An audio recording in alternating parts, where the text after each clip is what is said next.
Now that Ahsoka has entered the world between worlds, the possibilities are virtually endless. But she will not face them alone, of course. Anakin Skywalker is there, her former master, who she abandoned, by the way, at a very early age. Why the world between worlds right now is pure genius, in my opinion, is that, as I said, the possibilities, the reconciliation. We've seen constantly Ahsoka be at odds. She still is kind of haunted by her past. As Balon said himself, she does feel guilty that she abandoned Anakin. We saw this in Star Wars Rebels as well. Ahsoka essentially blames her for what Anakin became, Darth Vader. Well, it's not just that moment, because this is why I said it's pure genius. We're not going to just head over to when Ahsoka abandoned the Jedi Order, abandoned Anakin. She also abandoned her original father figure, her quote-unquote original master. And my guys, that is Plo Koon. Master Plo was in fact the one who discovered Ahsoka, and I wholeheartedly believe that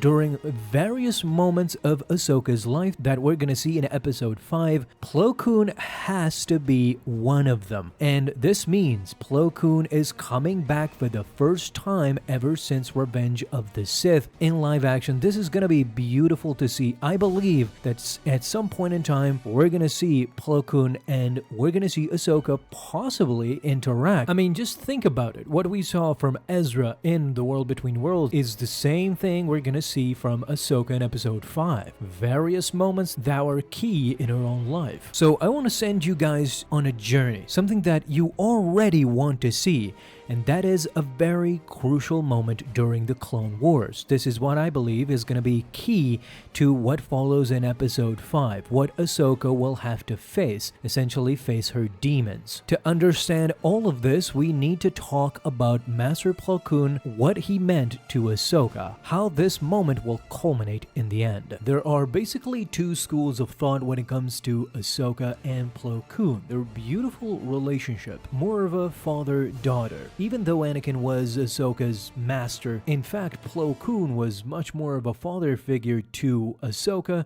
similar to how kind of Qui-Gon was to Anakin for that short, brief period of time. I mean, both these protagonists discovered these Force-sensitive children that went on to do great things. But as I mentioned in the beginning, those two schools of thought pertain to, did we get enough of Ahsoka Plo Koon storyline? Some would say yes, we saw them enough in the Clone Wars animated show, and that is kind of true. We got a lot of episodes between Ahsoka and Plo Koon interacting with one another. Some, of course, would say the opposite. Some would say that we didn't get enough. Clone Wars Season 7 didn't really focus on them at all, although it was nearing the epic of the Revenge of the Sith storyline, so I kind of get it. Tales of the Jedi didn't even had them together at all. And it's sad because now with the Ahsoka show coming, Plo Koon did play a really important, integral part in Ahsoka's life. My wish, of course, would be that Ahsoka has a flashback remembering Plo Koon. We would get him in live action for the first time since the prequels. It would be awesome. But if you've seen the heart-wrenching scene when Ahsoka leaves the Jedi Order for good, then there is one truth that Ahsoka never really learned about Plo Koon. By the time Plo Koon really reacted and showed his emotions, Ahsoka was outside. Let's begin from the start, fresh with Ahsoka and Plo Koon. Following the outbreak of the Clone Wars, Master Yoda assigned the young Ahsoka Tano to be the Padawan learner of the Jedi Knight Anakin Skywalker.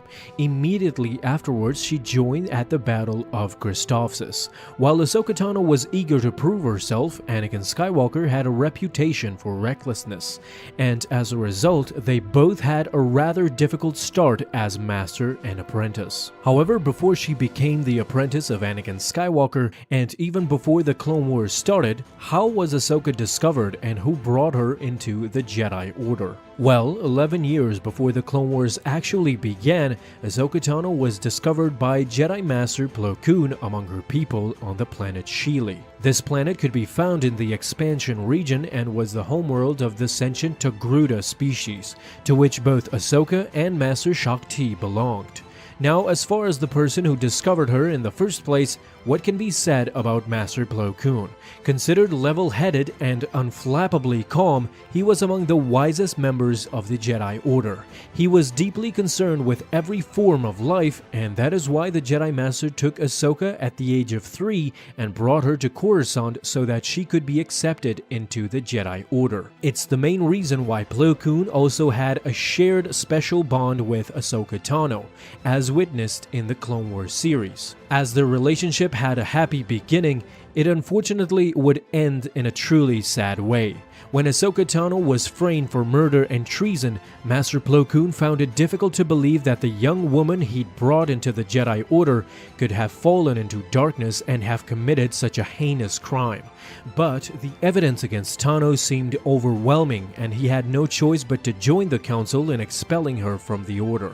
After her innocence was proven and the real traitor apprehended, Plo Koon joined his colleagues in apologizing to Ahsoka and inviting her to rejoin the Jedi Order. However, the damage was already done. He was deeply saddened when Ahsoka Tano instead chose to walk away from the only life she'd ever known. Now, these two characters were mostly brought to life in the Clone Wars series, Ahsoka especially, and while we saw Plo Koon in the prequels briefly, he was basically just a background character. And now that I think about it, what a waste. However, moving on, in the present canon as it is explained to us, it was actually Master Plo Koon who discovered Ahsoka Tano. He was on a mission on the planet Sheely, which was the home world of the Togruta species. Something called to him.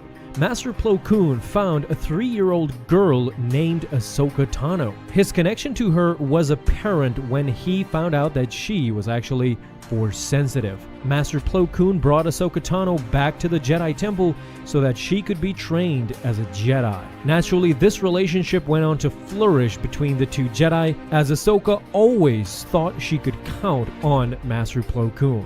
This relationship was somewhat broken, with the occurring of one tragedy that would go on to split Plo Koon and Ahsoka Tano. Following the Jedi Temple bombing, Plo Koon and the Council decided to recall Anakin Skywalker and Ahsoka Tano from the defenses of Cato Nemoidia for the sole purpose of investigating this bombing. At first, Plo Koon was worried that a Jedi was actually responsible for the attack, and he went on to think who best to be around than Anakin Skywalker and Ahsoka, defending us from within the temple, executing their investigation. However, when Ahsoka Tano was framed for murder and treason, Plo Koon found it extremely difficult to believe that the girl he'd brought into the Jedi Order could have fallen so much into darkness. Nonetheless, the evidence against Ahsoka Tano seemed overwhelming. Master Plo Koon had basically no choice but to join the Council in expelling her from the Order. After things unfolded as they did,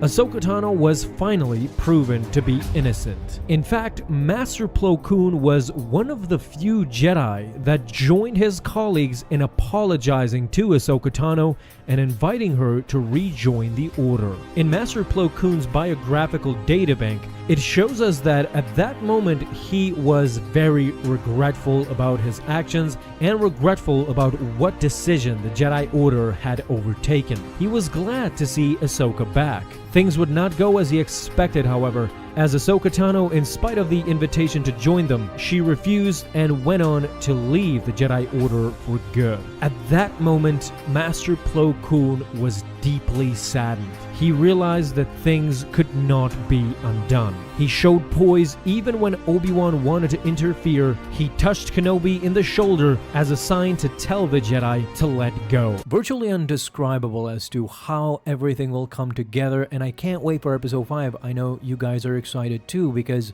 this might be the best Star Wars we have gotten in a long time. Tell me all your thoughts down below.